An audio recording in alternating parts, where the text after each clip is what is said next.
Amateur Traveler is in its 20th year now, but can you imagine if I had people on the show who had never been to the destination, but had just read about it or seen a movie about it? That wouldn't make any sense at all, and you wouldn't listen. We all know how important it is to receive advice from people who know a destination to get the most authentic local experience.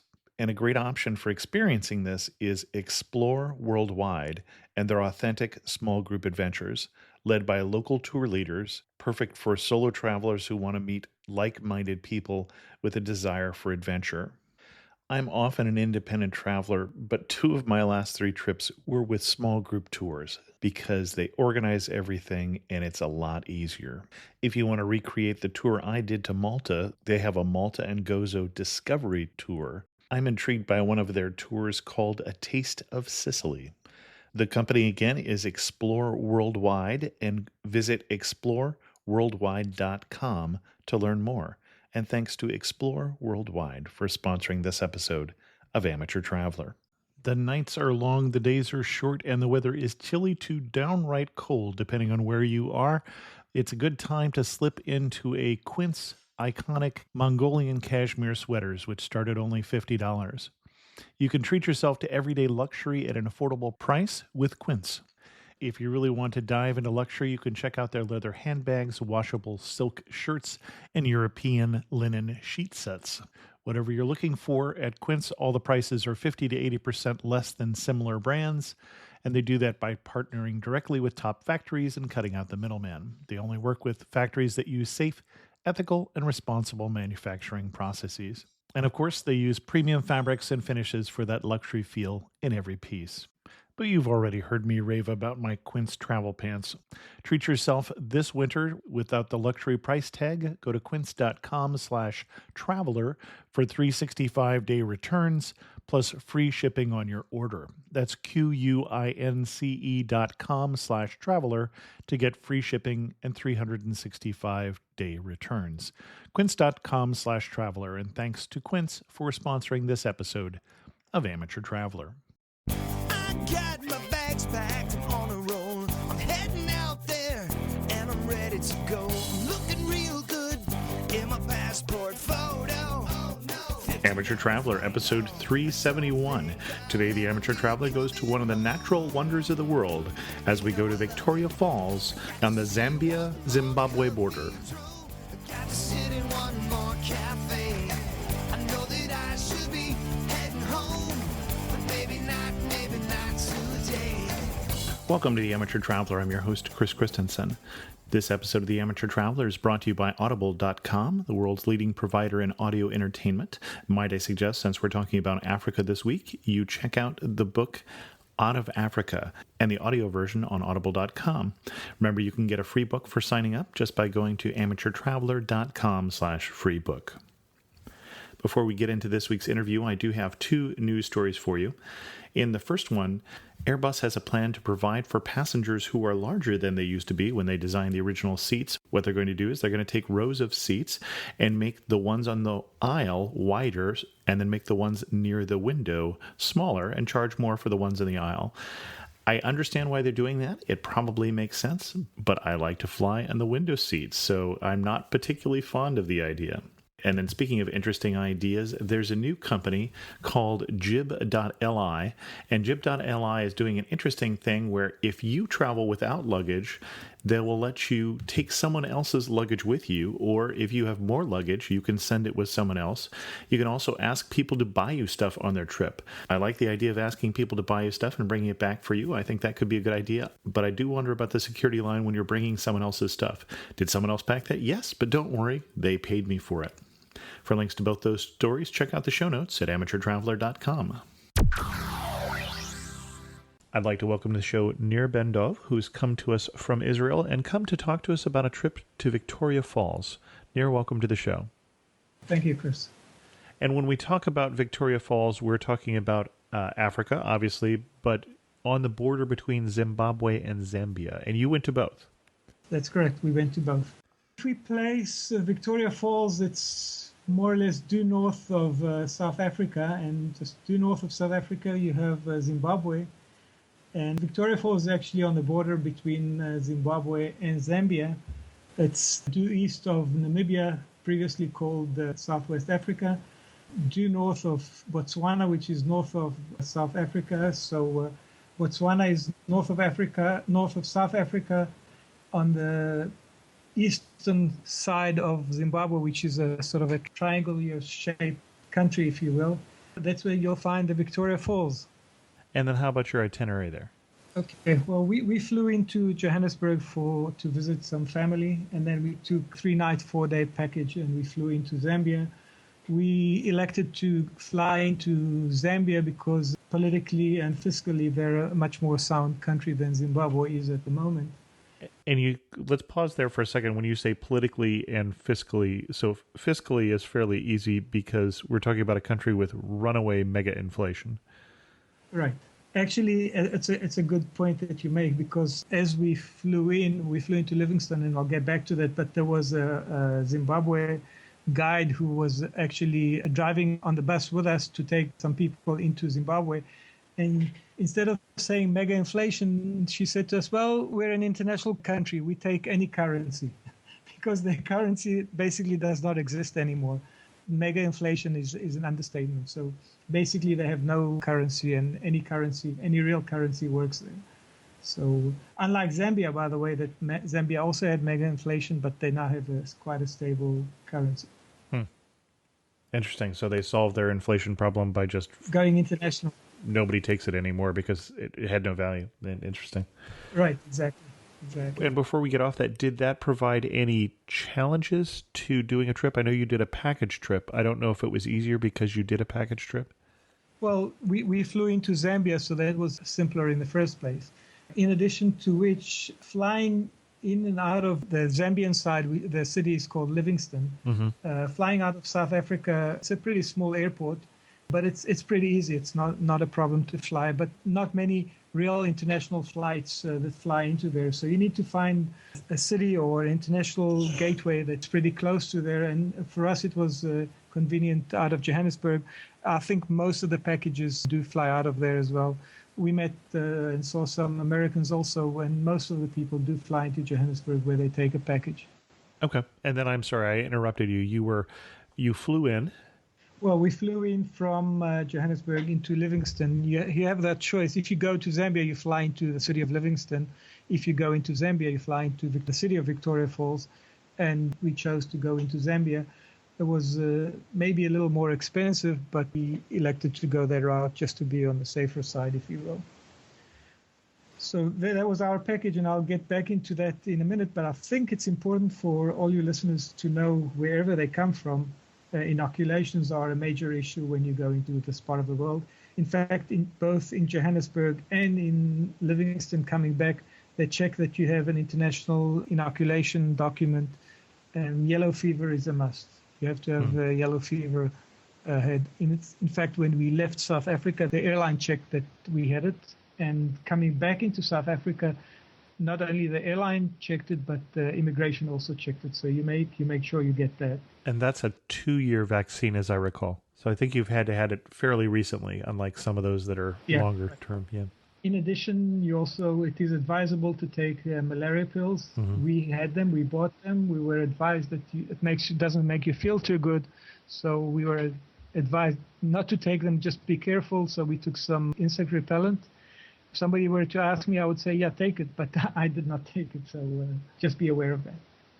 I did when I was in sub-Saharan Africa. The one trip I've done there, I was on Larium, which many people says gives them vivid dreams, but actually didn't affect me at all. Oh, that's good. It's a personal thing, so we didn't take it, at least. In addition to that, you also need to have a visa. If you have a passport of Southern Africa, you probably do not need a visa. You don't have to pay for a visa. We flew into Zambia, and a single entry is $50. I took a 2-entry visa, which was $80, and that can be paid in US dollars, and they take cash, whereas all other payments have to be made in local currency in Zambia, and the local currency is Kwacha, Kwacha. But the visa they do take in US dollars. As I said, I took the $80 package because I knew that we were going into Zimbabwe. You can also have a multi-entry visa, and it's a little more expensive. My wife, who's South African originally, had a South African passport, so she didn't have to pay for a visa at all. Not into Zambia and not into Zimbabwe, but otherwise you do have to pay for that. So that's in preparation for your visit. By the way, the flight out of Johannesburg into Livingstone is about 1.5 hours, and it's funnily enough, we took a British Airways flight licensed by a local airline sort of operator, but it's a British Airlines flight into Livingstone. Okay. Out of it's a code share is the airplane term for that. It's not actual code share, actually. It's an actual British airline flight operated by a local operator, and they're not an airline, they're just an operator. So got it. I think it's an old British airline route that they kept all these years, and they're still hanging on to. So getting into Victoria Falls and what we're seeing here, and I'll have to say, for those of you who are listening, when you pitched the show and said going to Victoria Falls, I think I thought of, well, I'm sure it's very lovely, but to see a waterfall, I pictured seeing a waterfall, taking a picture for an hour or so, and then going away. So I was missing something. What was I missing? What about Victoria Falls? You're missing a lot, because Victoria Falls, actually, there's a comparison between the three largest waterfalls in the world. That's the Niagara Falls, the Iguazu in Brazil, and Victoria Falls. And it's difficult to say which is the biggest, because Victoria Falls is the highest. Right. The Iguazu is the widest, and the Niagara Falls has the most water coming across it. So you decide. I think what's really unique about Victoria Falls is that you get very, very close because the gorge is very narrow. Whereas in Niagara Falls, you go up in a boat. Over here, you're about, I would say, 100, 150 yards from the actual falls. And there's so much water coming across, and actually the wettest time of the year is around September, October. That's the summer over there. Remember, it's the southern hemisphere, and that's when they get the most waterfall. And the first time I was there when I was 16 years, that's way back then, I care to remember. But anyhow, you actually see rain going upside down because there's so much water coming from over the falls that it actually, you see the water going up, and then it comes back onto you. So the Victoria Falls is about a mile wide, 1.7 kilometers wide, and you walk facing it, as I said, about 100, 150 yards on the other side of the gorge. And especially this time of the year when we were there, you're walking most of the time in a lot of rain. So if you're planning on going there, a good idea to have a waterproof camera. And you have to wait for a brief period when the mist clears a little so you can see the waterfalls across the actual fall itself. And then the Zambian side has got about, I would say, a third to a quarter of the length of the fall that you can see from the Zambian side, and 2/3 to 3/4 you see on the other side. Both are definitely worth the walk, but the actual amount of water that you see coming across is just amazing, and you're so close to it, whereas in the Niagara Falls, for that matter, you're pretty far away from it. So that's just an amazing walk. Now, as you're describing standing in front of the falls, you're standing on which side? Well, we were standing on both sides. As I said, it's 1.7 kilometers across, and we stayed at a hotel that's called Zambezi Sun. And there's another hotel that are co-located basically about a half a mile apart. They're located inside a game reserve or a natural reserve where there's lots of animals, and the whole place is like a nature reserve.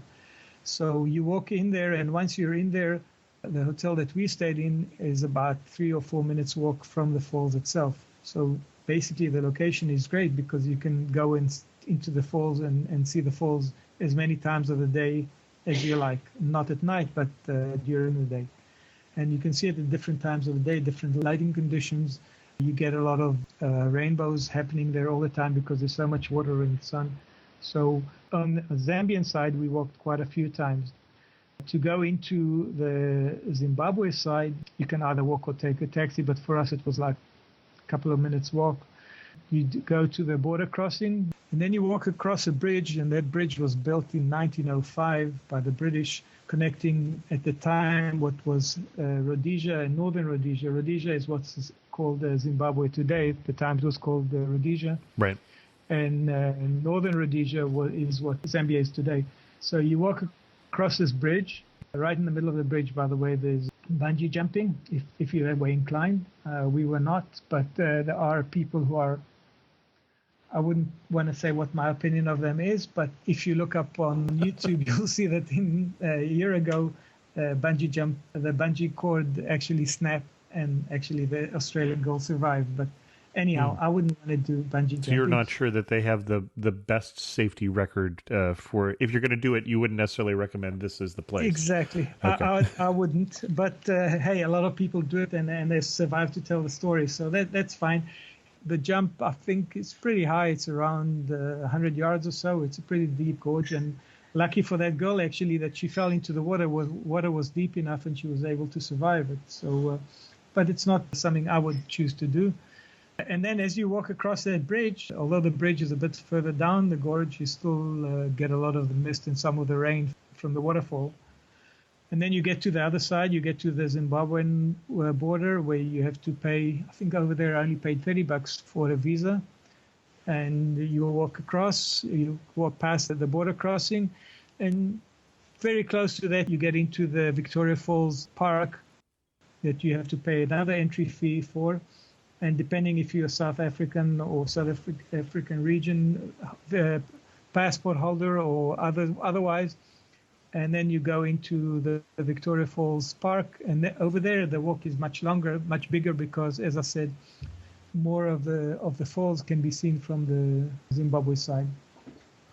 And right on the western edge of the fall, you see there's a statue of David Livingstone, who was the first white man to discover, or to see, not to discover, to see the falls back in 1855. That's interesting to see as well. And then besides the falls, what else are you doing in the area? Well, the falls in and of itself is worth like spending a day at. It's really fun. It's interesting. It's just awesome to see the amount of water that flows across there.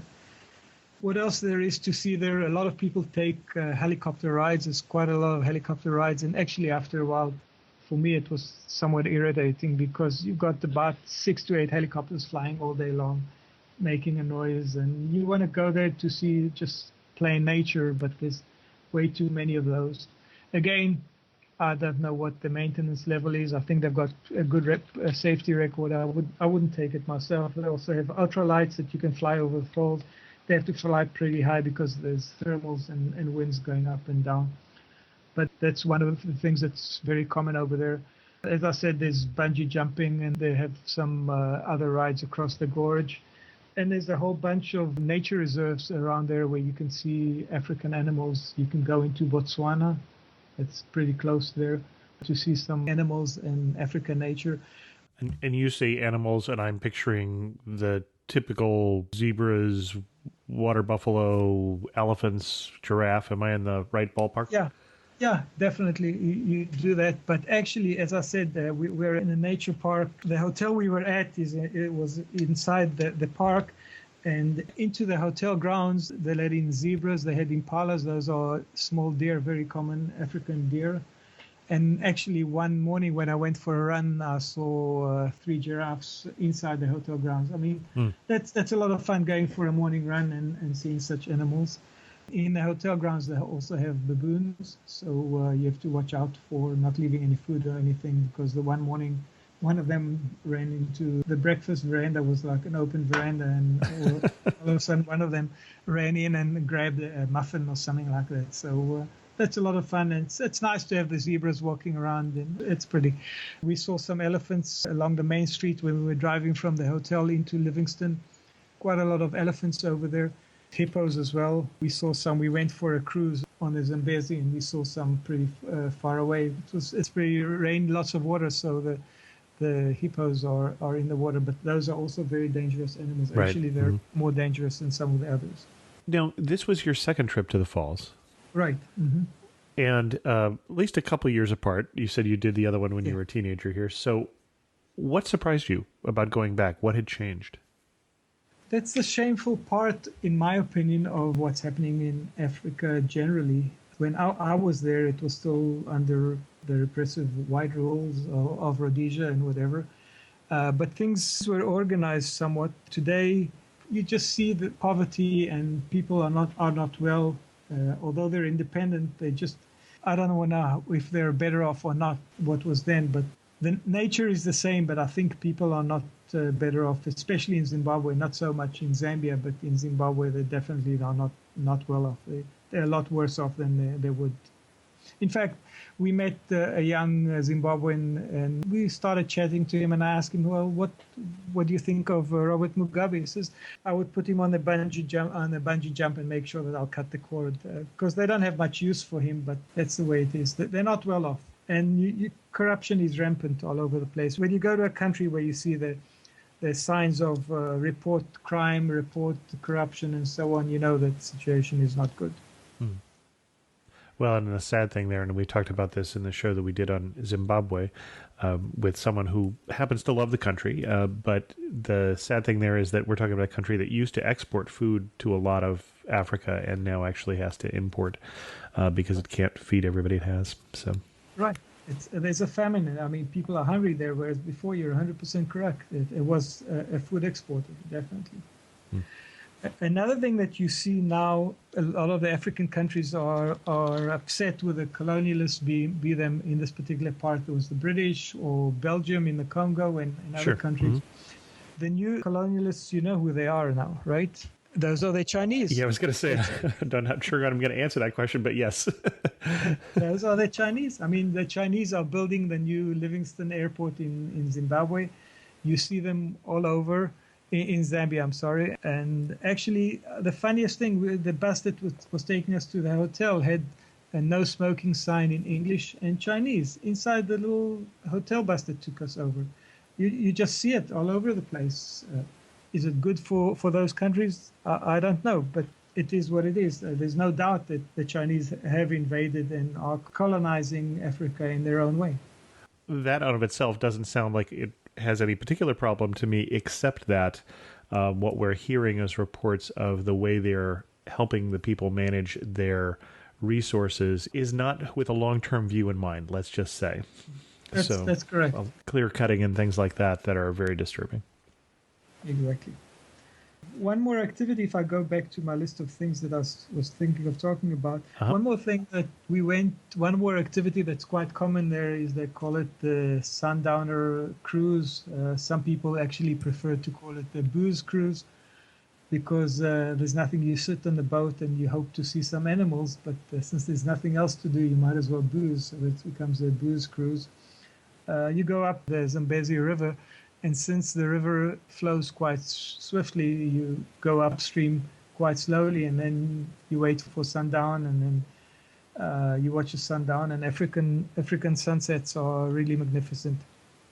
We went on a boat that's called the African Queen, and they've got a couple of boats that do that every afternoon, if that tickles your fancy. Who's the most memorable local you met while you were there?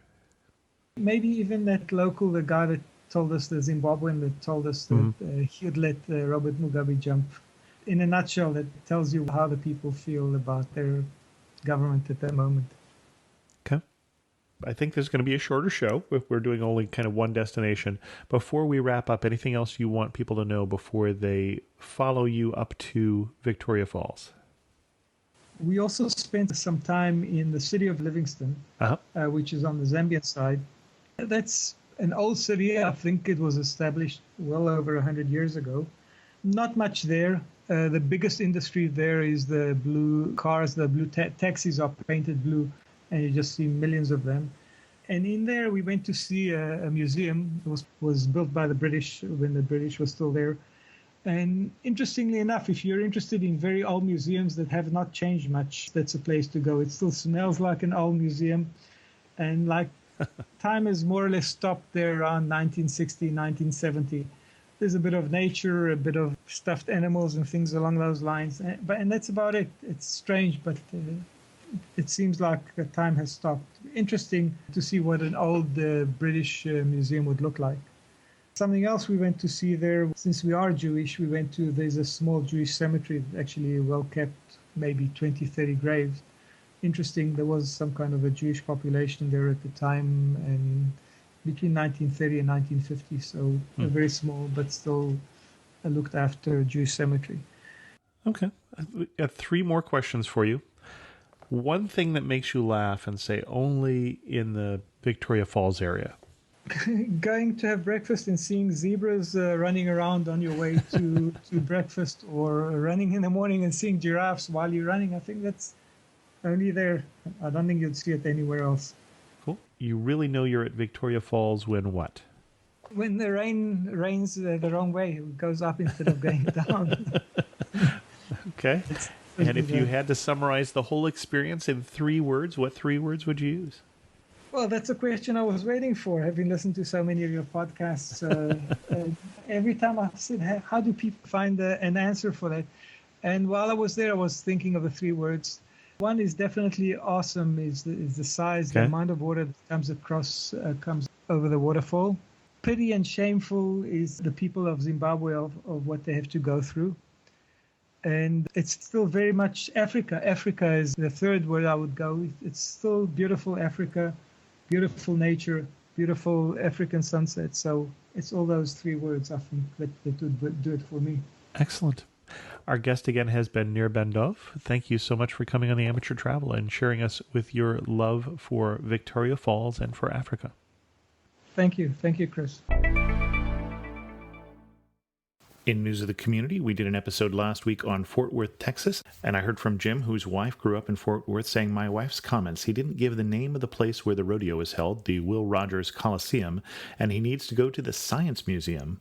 My comment, you will probably have to take American Airlines, which has 85% of the flights in and out of Dallas-Fort Worth, and be prepared to pay. Fortress hubs are expensive. But everything else around North Texas is much less expensive than East or West Coast, including hotels and car rentals. Avoiding the summer is a really good idea. I was at Fort Worth Botanical Garden on Thanksgiving Day, and it was beautiful. October and November are really nice. July and August are just too hot.